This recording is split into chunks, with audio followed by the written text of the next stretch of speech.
exploring um, highly relevant and timely topic, strategic policy options for India amidst global economic challenges. And to help us navigate this complex and evolving landscape, we are truly honored to have with us one of our most distinguished minds in the field, Dr. A.S. Firoz, who is renowned economist and industry strategist with over 37 years of experience in economy, policy, industrial development, and global commodity markets. As the former chief economist at the Economic Research Unit of India's Ministry of Steel, his work had a lasting impact on the way policy is shaped and executed in the country's core industries. His insights have helped policymakers and business navigate economic volatility and global trade shifts. He has also collaborated with major international players like BHP Billiton, Rio Tinto, POSCO, and Aditya Birla Group on resource strategy, market analysis, and long-term planning, making his perspective especially valuable as India positions itself in resilience and growth on the world stage. His deep understanding of commodities, energy markets, and policy framework will provide us with much needed clarity on how India can navigate and indeed leverage the current global economic uncertainties. Please join me in welcoming Dr. A.S. Firoz to share his insights. Dr. Firoz, Thank you, Binaji, for we don't having have a invited me picture. to join you all. It's a difficult situation out here because I'm outside a convention center and Okay. rather in the heat of, of Mumbai.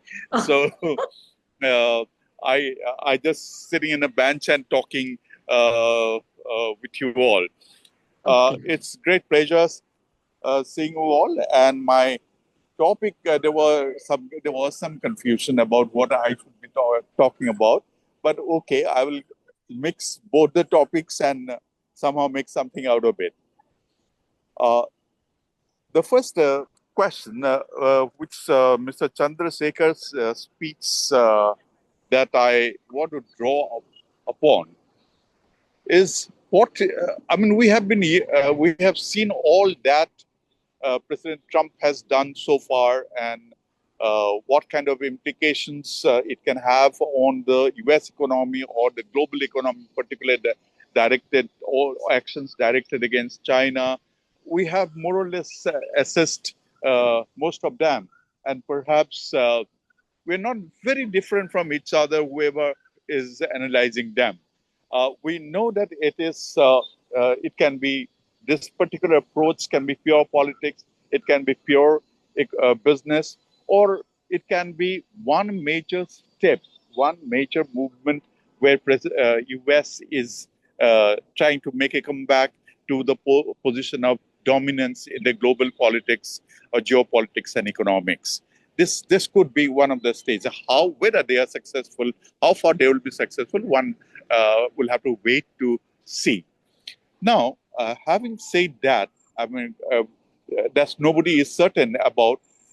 I find that the situation, the position of President Trump or the U.S. Diplomatic positions are weakening for two reasons. One is that nobody is really giving support to U.S. So far or standing behind President Trump on any of his actions planned so far. Nobody is there. Second, his own corporates who are heavily dependent on imports are speaking up now, saying that no, we can't do business like this. So, second area is also gone.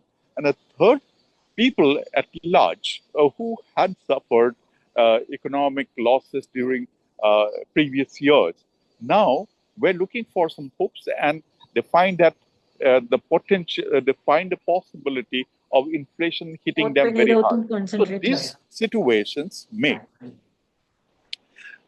President Trump Concentrate rather here. vulnerable, and his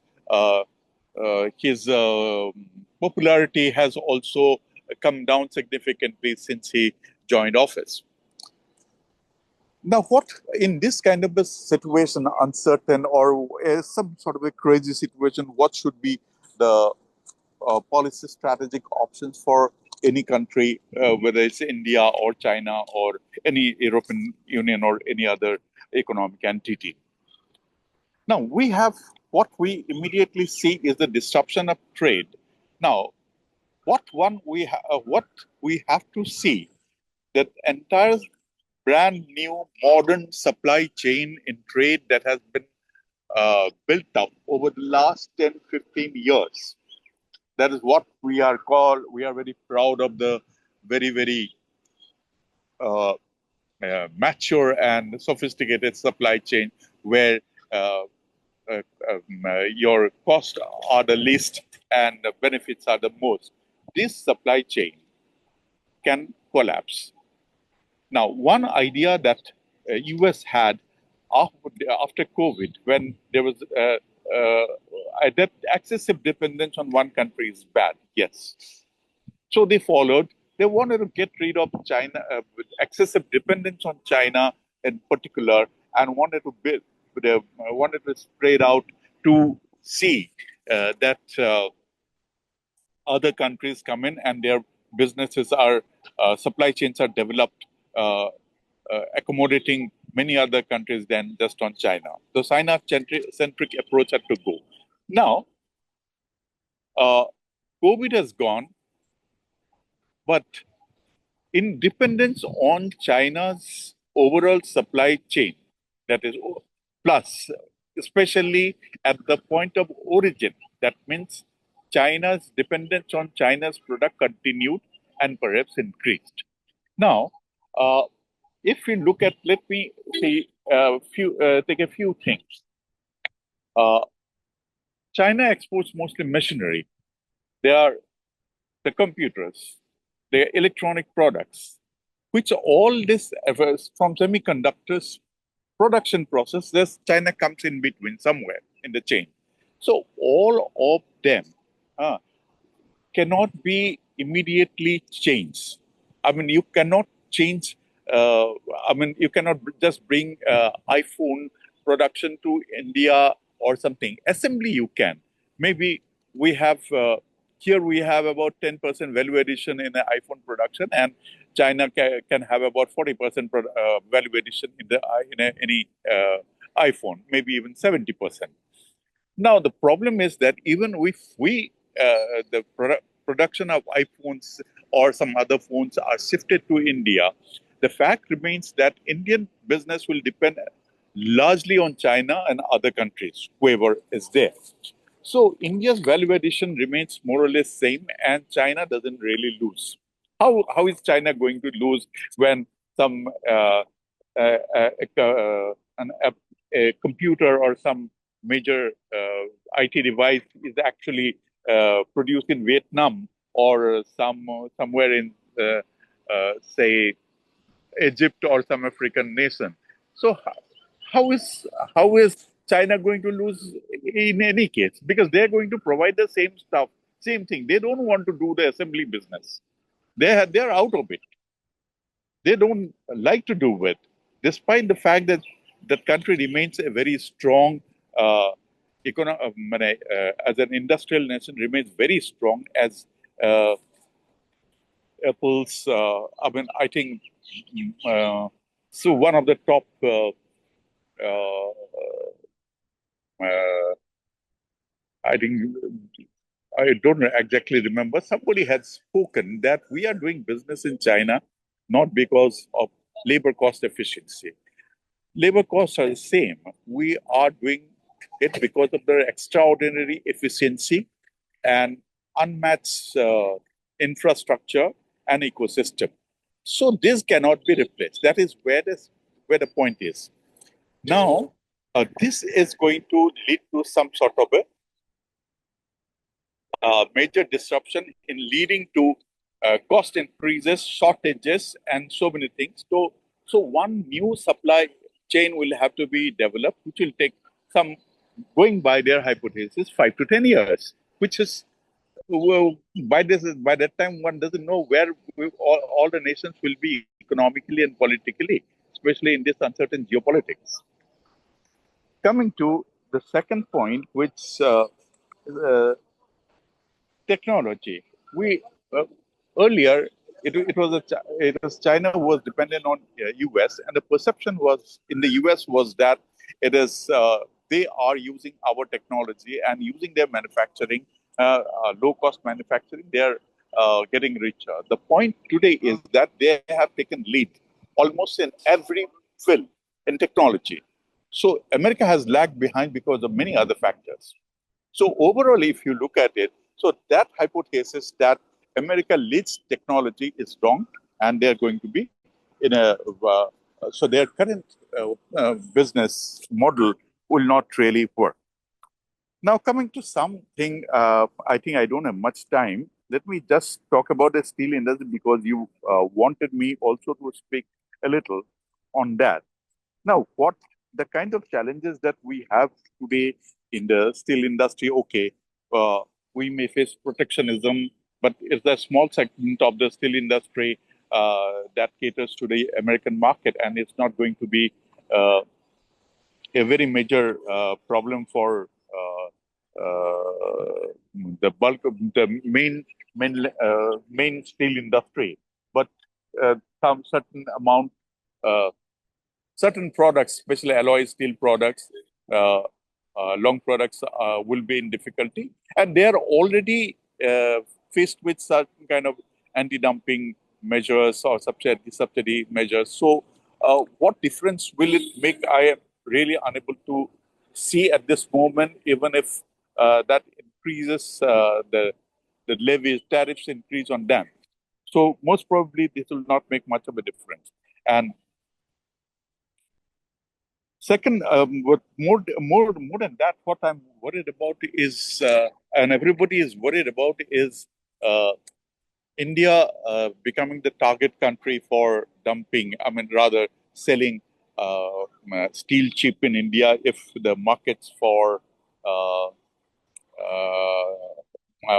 for China evaporates. Now, this also is a difficult. I mean, I'm just contesting this basic hypothesis on a basis of some general understanding of the market. Now, if China, uh, uh, let me assume that uh, some about 5 or 6 million tons, about 10 million tons of steel just goes away and floats in the world. I mean, that is not this much, about 2 to 3 million tons, I'm told. That much of steel floats around the world.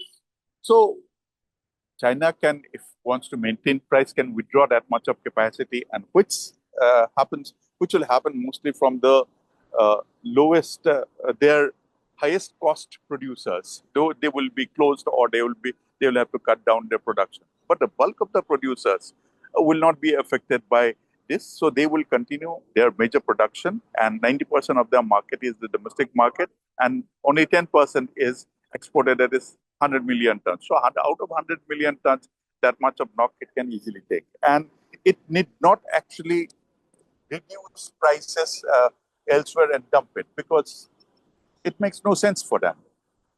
So they will continue, and Chinese steel industry is almost at the start of a restructuring process. In restructuring, they will wipe out all their high cost steel producers. Otherwise, they are also closing. So it's a matter of time. So even if there is an impact, it will be a low impact. It does not happen that way. And then coming to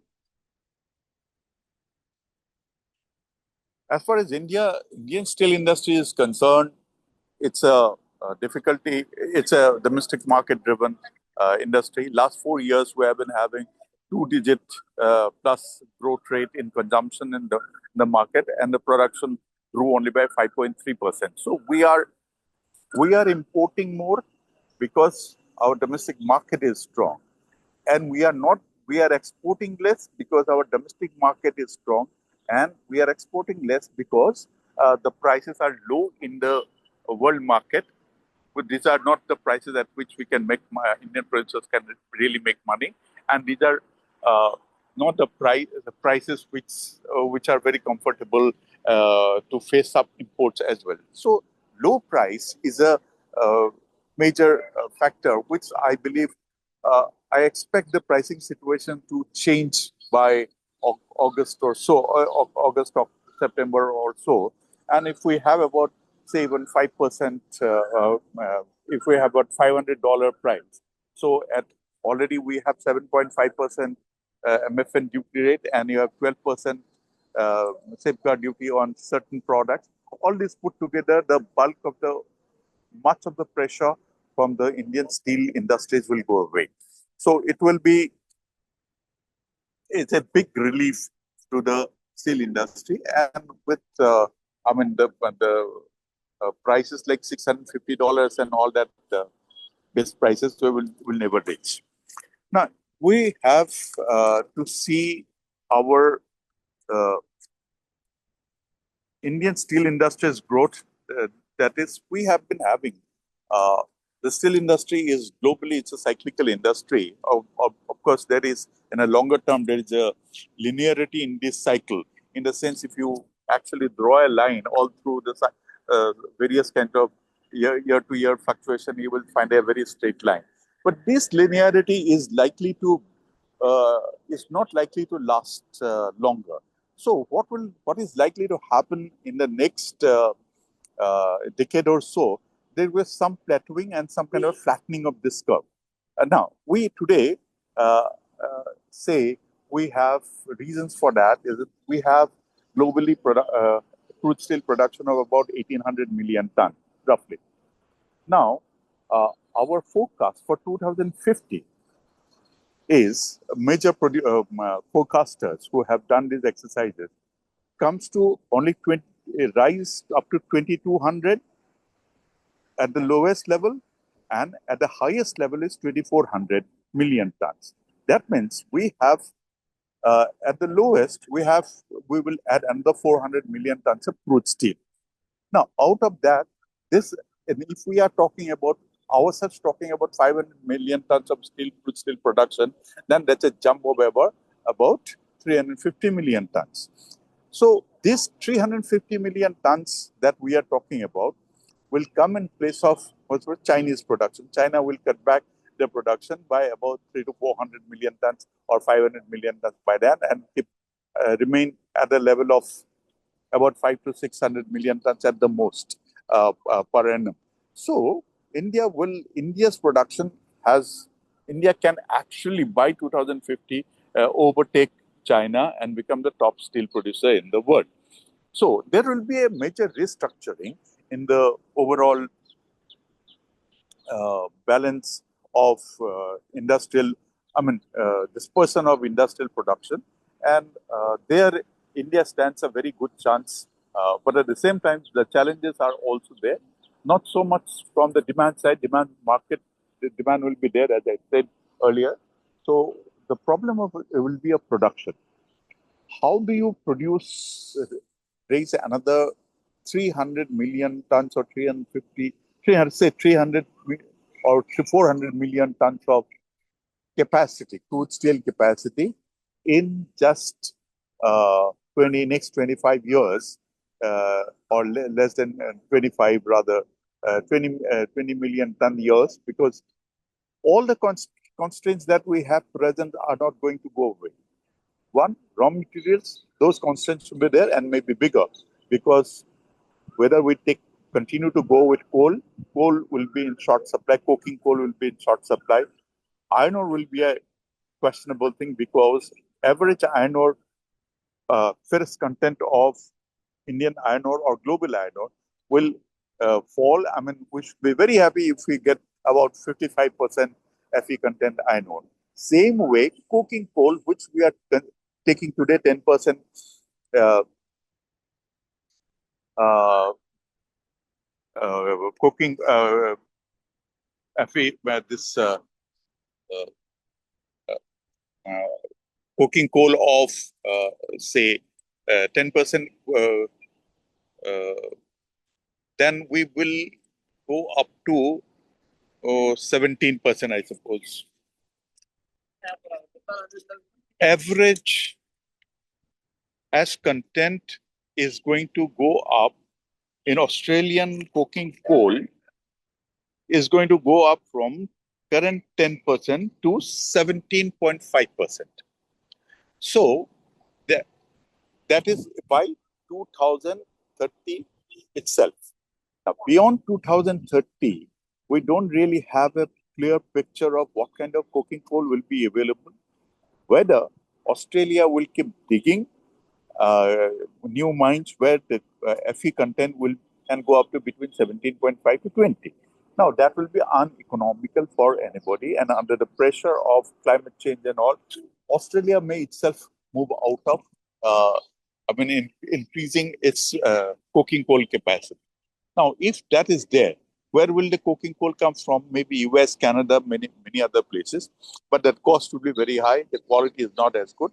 So we'll have to see whether what kind of alternatives we have. We don't have scrap also. Globally, there is no scrap available. The best quality scrap will be all eaten up by where it is generated. So neither scrap will come from Japan, European Union, or America, or China, or anything. So we will have to depend entirely, almost entirely, on the scrap that we generate, and that's not going to be good enough, big enough. So this way, if we have to depend on iron ore further, then whether we'll remain competitive, whether we will be able to continue with this low value, high cost steel products this way. The third is that land remains a problem. The appropriate land, land in the best place.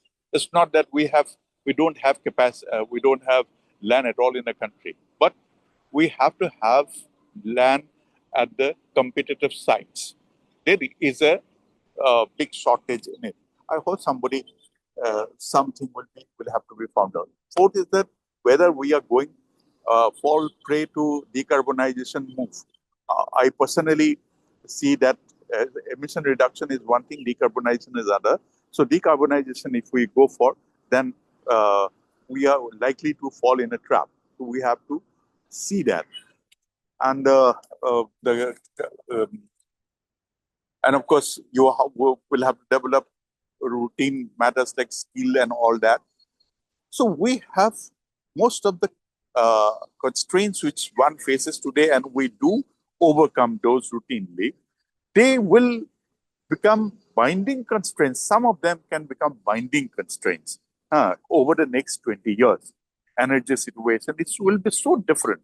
So whether the world will continue at this pace with dependence on steel, there will be big research is required to see, or some kind of a strategic thinking is required on this matter.